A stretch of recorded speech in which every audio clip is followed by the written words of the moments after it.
como que investe com tantas dívidas, né?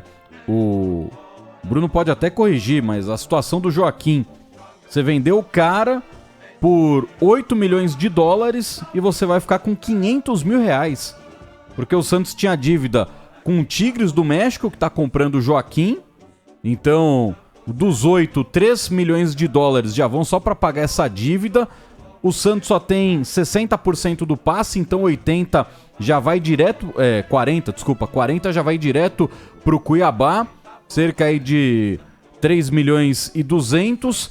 Sobra pro Santos 1 milhão e 800 de dólares. Só que o Santos deve 9 milhões pro Cuiabá porque não pagou ainda a compra do próprio Joaquim. Isso. Então vai ficar com 500 mil reais, cara. Você tá vendendo um jogador... Quanto tá a doleta hoje? 5,60? Mais ou menos isso? Então, 5,6 vezes 8. O Santos tá vendendo o cara por quase 45 milhões de reais. E vai ficar com 500 mil reais na conta, cara. Pro isso Cuiabá se ninguém foi tomar, ótimo, né? Isso se ninguém tomar os 500 mil, né? Pro Cuiabá foi ótimo, né? Porque, e até pro Tigres, né? Porque detalhe é que... Pro Tigres, na verdade, é uma compra de 5 milhões, né? Não é nem de 8, é de 5 só. Porque aí o clube mexicano deixa de ter essa pendência com o Santos, que sabe-se lá quando o Santos ia pagar. E ao mesmo tempo também o Cuiabá consegue receber uma bolada que também não sabia quando ia receber. Então é uma situação muito delicada. O Santos, junto a outros clubes que têm dívidas apertadas, a gente fala das dívidas do Corinthians, do São Paulo. São Paulo também tem dívidas. O próprio Santos, a gente falava do Atlético Mineiro com uma situação bastante delicada, o Vasco. Então esses times têm de trabalhar da maneira que conseguem se ajustando cada vez mais. E infelizmente os cenários financeiros de cada time vão se ajustando para que nem sempre consiga se reforçar da maneira que gostaria ou deveria. E aí por isso você precisa de um bom executivo, você precisa de um cara que saiba fazer muito com pouco. Muito com pouco. O Marcelo Teixeira até então me parecia que estava fazendo um trabalho interessante, mas ao longo da gestão dele, ele tem feito algumas coisas que são bastante questionáveis. Então vamos ver como que isso também pode repercutir dentro de campo pro próprio Santos. E só pra gente fechar, Bruno, esse assunto Joaquim, essa venda do Joaquim, quando que ele já deve partir para o futebol mexicano?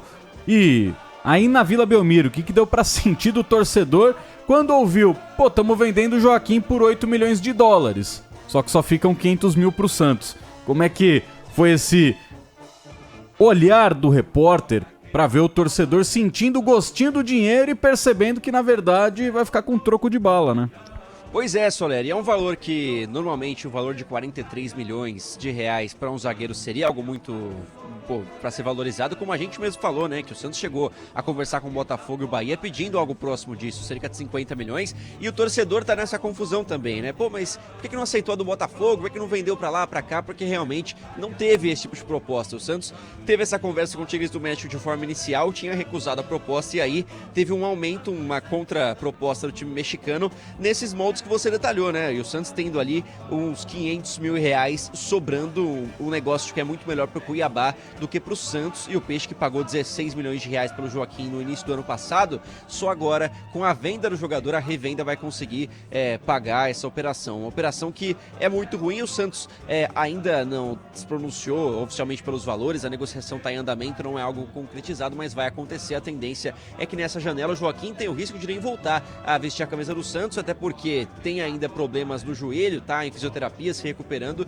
e é claro que toda essa conversa de bastidor atrasa a volta do zagueiro, que deve ficar sem jogar com a camisa do Santos até o retorno, então até a transferência, à equipe mexicana ao Tigres do México nessa janela. A tendência é que na próxima semana tenha o anúncio dessa venda, o primeiro negócio do Santos nessa janela, algo que já era esperado, a saída do Joaquim esse ano, por ser um cara de valor de mercado, um jogador jovem que o Santos precisa vender, fazer caixa nesse tipo de negociação, mas não nesses moldes, pelo menos pro torcedor. A boa notícia é que se livra de uma dívida futura que teria problemas para pagar, né? O Santos está encontrando problemas de fluxo de caixa, então você tem que pagar no mês seguinte uma dívida ao Cuiabá, uma dívida pelo Soteldo, e essas coisas vão se acumulando, então pelo menos tira da frente o presidente Marcelo Teixeira. Essa é a avaliação interna, mas pro torcedor é difícil de comprar mesmo essa ideia. Mais alguma coisa do Santos?